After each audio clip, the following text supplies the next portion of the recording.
Hello दोस्तों, मेरा नाम अभिषेक और आप सभी का स्वागत है हमारे यूट्यूब चैनल पर। दोस्तों, आज के सेशन में बात करने वाले हैं कि मौलिक अधिकार क्या है और भारतीय संविधान में मौलिक अधिकार का वर्णन करें। दोस्तों, ये क्वेश्चन एग्जाम के दृष्टिकोण से बहुत ही इंपॉर्टेंट क्वेश्चन। दोस्तों, आप लोग इस वीडियो को शुरू से लास्ट तक देखिएगा और अगर चैनल पर नए होंगे चैनल को सब्सक्राइब कर साथ आइकन को प्रेस कर लीजिएगा। देखिए, तो यहाँ पे क्वेश्चन क्या बोल रहा है कि मौलिक अधिकार क्या है, यानी कि इसको हम मूल अधिकार भी कह सकते हैं। ठीक है, तो मौलिक अधिकार क्या है और भारतीय संविधान में मौलिक अधिकार का आपको वर्णन करना है। तो देखिए, अगर आप लोगों को अगर संक्षिप्त में बताऊं तो मौलिक अधिकार दोस्तों यह एक ऐसा अधिकार होता है, मान लीजिए अगर किसी व्यक्ति को हम नहीं देते हैं तो उसका क्या है कि उसका जो जीवन में है ना वो उन्नति या फिर विकास मतलब हो ही नहीं सकता। तो मौलिक अधिकार का होना अत्यंत आवश्यक, मतलब किसी भी व्यक्ति के तो मौलिक अधिकार सामाजिक जीवन के वह शर्त है या वह अधिकार है जिसके बिना मनुष्य अपना विकास नहीं कर सकता। तो अगर इसका साधारण भाषा में अगर समझे तो यही होता है। तो देखिए, आगे देखेंगे कि देश के सर्वोच्च कानून अर्थात लिखित संविधान द्वारा नागरिकों को कुछ ऐसे अधिकार दिए जाते हैं जिनका राज्य द्वारा अतिक्रमण करने पर रोक लगा दी जाती है। कहने का मतलब यह है दोस्तों कि देश के द्वारा, ठीक है, यानी कि देश के जो सर्वोच्च कानून है उसके द्वारा या फिर अर्थात लिखित संविधान यानी कि संविधान के द्वारा दोस्तों आपको जो नागरिकों को एक ऐसा अधिकार दिया जाता है जिसके द्वारा क्या होता है कि राज्य के द्वारा जो अतिक्रमण करती है जो नागरिकों पर, उस पर वो रोक लगाती है। तो नागरिकों को इसे वैधानिक सुरक्षा भी कहते हैं, यानी कि इस अधिकार को जो यहाँ पे नागरिकों के लिए इसे हम वैधानिक सुरक्षा अधिकार भी कह सकते हैं। और यह जो है वो एक प्रकार का सुरक्षात्मक अधिकार होते हैं, यानी कि तो यहाँ पे जो मौलिक अधिकार है इसको हम एक प्रकार का क्या बोल सकते हैं, सुरक्षात्मक अधिकार बोल सकते हैं। ठीक है, देखिए संविधान द्वारा जो प्रदत्त मौलिक अधिकार हर नागरिक को दिया जाता है, यानी कि संविधान के द्वारा तो मौलिक अधिकार जो है वो सभी व्यक्तियों को दिया जाता है। ठीक है, यानी कि मौलिक अधिकार जो है तो वो जन्म के साथ ही मतलब सभी व्यक्तियों को प्राप्त हो जाता है, यानी कि मिल जाता है। तो ये जो अधिकार है ये सभी व्यक्तियों को जन्म से ही मतलब कि मिल जाता है, जिसका उपयोग बहुसंख्यक और अल्पसंख्यक दोनों करते हैं। यानी कहने का मतलब है कि इस अधिकार यानी कि जो मौलिक अधिकार है, मौलिक अधिकार का उपयोग जो है वो अल्पसंख्यक भी करते हैं और बहुसंख्यक भी करते हैं। ऐसा तो नहीं है कि सिर्फ बहुसंख्यक कर सकेंगे, अल्पसंख्यक नहीं कर सकेंगे, और अल्पसंख्यक करेंगे और बहुसंख्यक नहीं करेंगे, तो ऐसा कुछ नहीं है। इसमें तो मतलब सभी को एक समान अधिकार मिलता है। ठीक है, तो मौलिक अधिकार जो सभी व्यक्तियों को एक समान अधिकार मिलता है, चाहे वो गरीब हो, चाहे वो अमीर हो, चाहे वो कुछ भी हो, मतलब सभी को यह मतलब एक समान अधिकार मिलता है। देखिए, मौलिक अधिकार राज्य शक्ति और राज्य के बीच, ठीक है, राज्य के जो स्वतंत्रता के बीच है वो संतुलन स्थापित करते हैं। मतलब कि मौलिक अधिकार को सबसे बड़ा जो काम होता है वो क्या करता है, यानी कि जो राज्य की शक्ति है उसके बीच और स्वतंत्रता के बीच क्या करता है, संतुलन स्थापित करता है। ठीक है, यानी कि दोनों में जो है वो समन्वय सामंजस्य स्थापित करता है। ठीक है, तो उसी में क्या बोलता है कि दोनों को एक जो है वो संतुलन बना के रखता है राज्य में और स्वतंत्रता के बीच, ताकि किसी भी प्रकार का कोई वहाँ पे मतभेद विवाद वगैरह कुछ ना हो। तो उसी के बीच क्या करता है, मौलिक अधिकार जो है अपना वो संतुलन बनाए रखता है। तो मौलिक अधिकारों का उद्देश्य अल्पसंख्यकों के अधिकारों की रक्षा करना भी है। यानी कि मौलिक अधिकार का जो उद्देश्य है दोस्तों वो अल्पसंख्यकों के जो यहाँ पे मतलब उसकी जो अधिकार है उसकी रक्षा भी करना है। वस्तुतः मौलिक अधिकार द्वारा राज्य के सभी वर्गों, समुदायों और संप्रदायों के बीच समानता स्थापित किया जाता है। ठीक है, क्या किया जाता है, उनके दोनों के बीच जो है समानता स्थापित करने का जो है प्रयास किया जाता है।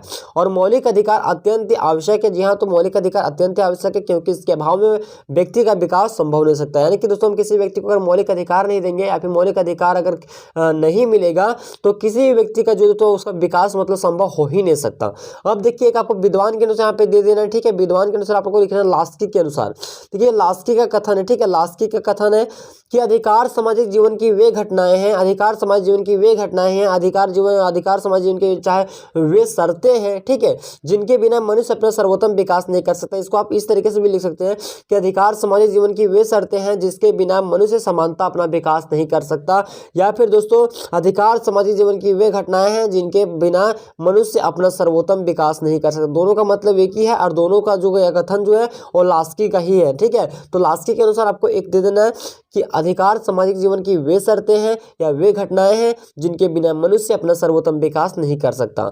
देखिए, स्पष्ट है कि मौलिक अधिकारों का होना अति आवश्यक है। जी हाँ, तो स्पष्ट, इससे स्पष्ट हमें पता चलता है कि मौलिक अधिकार जो है उसका होना हमें अत्यंत ही आवश्यक है। यही कारण है कि भारतीय संविधान में मौलिक अधिकार की रक्षा के लिए स्वतंत्र न्यायपालिका की व्यवस्था दी गई है। यानी कि जो भारतीय संविधान में है दोस्तों वो मौलिक अधिकार के, ठीक है, किसी मौलिक अधिकार की रक्षा के लिए भारतीय संविधान के द्वारा उसे स्वतंत्र न्यायपालिका की जो है वो व्यवस्था दी गई है, ताकि जो हमारा जो मौलिक अधिकार है वो पूरी तरह से मतलब सुरक्षित रहे। ठीक है, देखिए सभी अधिकार यानी कि जितने भी अधिकार होते हैं दोस्तों, सभी अधिकार तो मौलिक अधिकार नहीं होते हैं। अब जिनमें से कुछ ही अधिकार जो है वो मौलिक अधिकार के अंदर मतलब उनको रखा गया।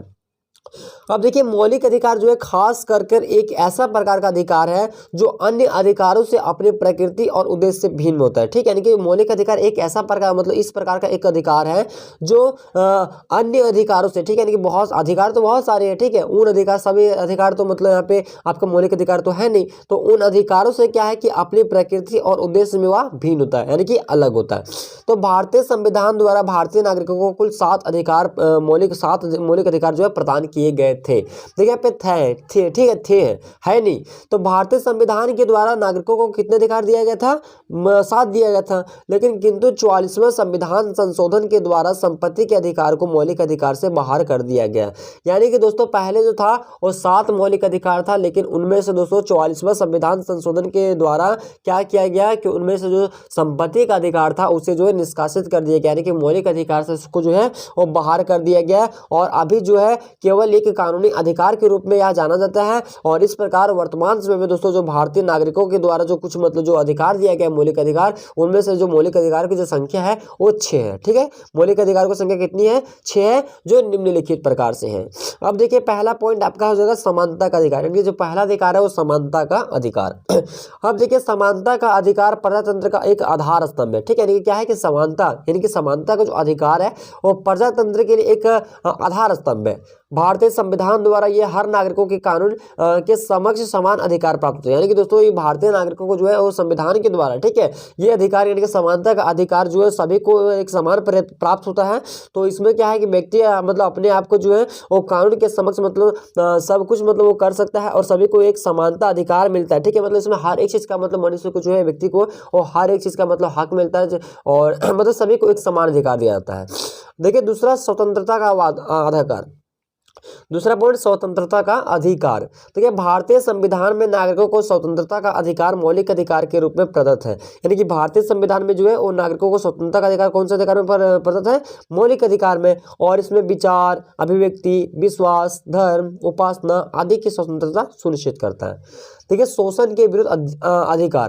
देखिए शोषण के विरुद्ध मान लीजिए आपको अधिकार अगर हम नहीं देंगे तो मान लीजिए आपके पर किसी तरह का अगर शोषण होता है तो आप उसका मतलब जो है वो आप खुलकर उसका विरोध नहीं कर सकते। और मान लीजिए अगर आपको शोषण का अधिकार दिया गया है तो अगर आप पे कोई शोषण कर रहा है, मान लीजिए आपसे आप मतलब जो गरीब है, आपके कोई धनी वर्ग के जो व्यक्ति है वो आप पे शोषण कर रहा है, अत्याचार कर रहा है, तो आप चाहे तो उसका जो है वो न्यायालय का शरण ले सकते हैं, कानून का शरण ले सकते हैं, ताकि आप जो उससे मतलब आप मतलब कानून द्वारा जो है आप न्याय प्राप्त कर सकते हो, उसको सजा दिला सकते हैं। इस तरीके से मतलब जो है वो शोषण के विरुद्ध भी आप मतलब इसमें अधिकार आपको दिया जाता है, यानी कि शोषण के प्रति जो आप जो है दोस्तों मान लीजिए अगर कोई आपका शोषण कर रहा है तो आप उसमें आवाज़ उठा सकते हैं और उसके लिए आप चाहे तो न्यायालय तक भी जा सकते हैं, इसमें आपको अधिकार दिया जाता है। यही तो मौलिक अधिकार है। तो संविधान द्वारा भारतीय नागरिकों के लिए एक मौलिक अधिकार के रूप में शोषण के विरुद्ध अधिकार भी दिया गया है। ठीक है, यानी कि भारतीय संविधान के द्वारा क्या है कि सभी व्यक्तियों को, ठीक है, सभी नागरिकों को, जो भारतीय नागरिक है उन सभी को एक मौलिक अधिकार के रूप में शोषण के विरुद्ध अधिकार दिया गया है।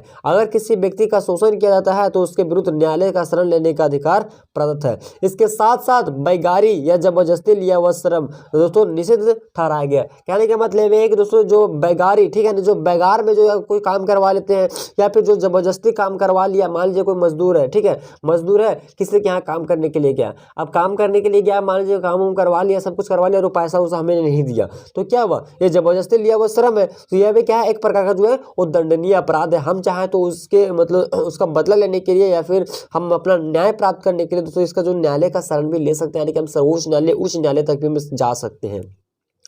अब देखिए चौथा धार्मिक स्वतंत्रता का अधिकार। ठीक है, चौथा पॉइंट धार्मिक स्वतंत्रता का अधिकार। भारतीय संविधान के अनुच्छेद 25 से 28 तक धार्मिक स्वतंत्रता का अधिकार प्रदान करते हैं। इस मौलिक अधिकार के अंतर्गत हर व्यक्ति को कोई भी धर्म स्वीकार करने और उसका प्रचार प्रसार करने का अधिकार प्राप्त है। यानी कि दोस्तों जो भारतीय संविधान है उसके अनुच्छेद 25 और 28 तक जो क्या है कि धार्मिक स्वतंत्रता का अधिकार जो है उसमें प्रदान किया गया है। यानी कि अनुच्छेद 25 से 28 तक, ठीक है, किसमें?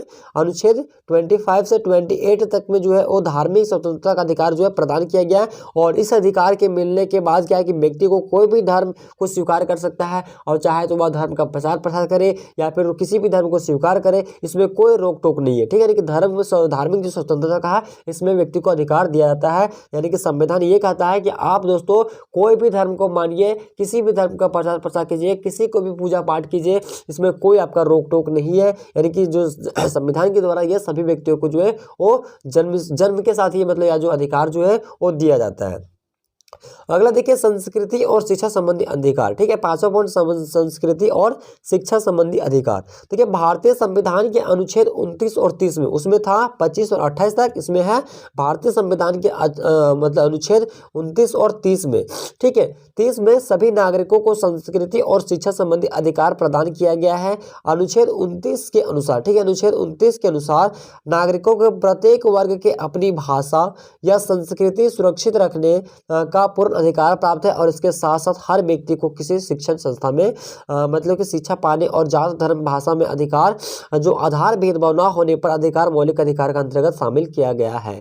ठीक है, यानी कि इस अधिकार से मिलने से क्या होता है कि भारतीय जो व्यक्ति है यानी नागरिक है वो किसी भी शिक्षा संस्थान में जाके वो अपना शिक्षा प्राप्त कर सकता है। और इसमें दोस्तों यहाँ पे जो है वो प्रत्येक वर्ग को अपनी भाषा और संस्कृति सुरक्षित रखने का यहाँ पे जो आपको पूर्ण अधिकार दिया जाता है, ताकि आप जो अपनी भाषा और अधिकार को है वो पूरी तरह से मतलब पे जो है वो सुरक्षित रख सकते हैं। अगला देखिए संवैधानिक उपचारों का अधिकार। ठीक है, यानी कि 6वां पॉइंट संवैधानिक उपचारों का अधिकार।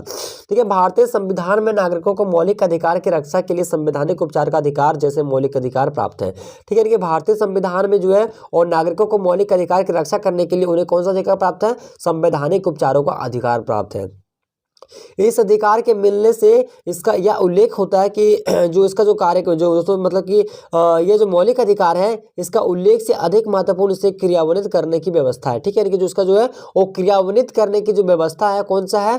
वो संवैधानिक उपचारों की अधिकार है। ठीक है, इस अधिकार के बिना मौलिक अधिकार अर्थहीन है। यानी कि दोस्तों अगर संवैधानिक उपचारों का अधिकार अगर मौलिक अधिकार में नहीं रहेगा तो मौलिक अधिकार का जो अर्थ है वो अर्थहीन कहलाएगा। ठीक है, अर्थहीन सिद्ध होगा। तो संविधान निर्माताओं ने इन्हीं उद्देश्यों की पूर्ति के लिए इसका महत्वपूर्ण स्थान दिया है। यानी कि संविधान जो निर्माता यानी कि संविधान को जो निर्माण करने वाले थे उन्होंने ही इन सभी उद्देश्यों की पूर्ति को देखते हुए उन्होंने संवैधानिक उपचार का अधिकार जो है वो मौलिक अधिकार में इसको शामिल किया है। ठीक है, शामिल किया है ताकि नागरिक अपने मौलिक अधिकार की रक्षा के लिए सर्वोच्च न्यायालय है और उच्च न्यायालय का शरण ले सकती है। तो दोस्तों मैं उम्मीद करता हूँ कि आपको यह वीडियो पसंद आया। वीडियो को लाइक कीजिएगा, चैनल पर नए चैनल को सब्सक्राइब कर साथ बेल आइकन को प्रेस कीजिए।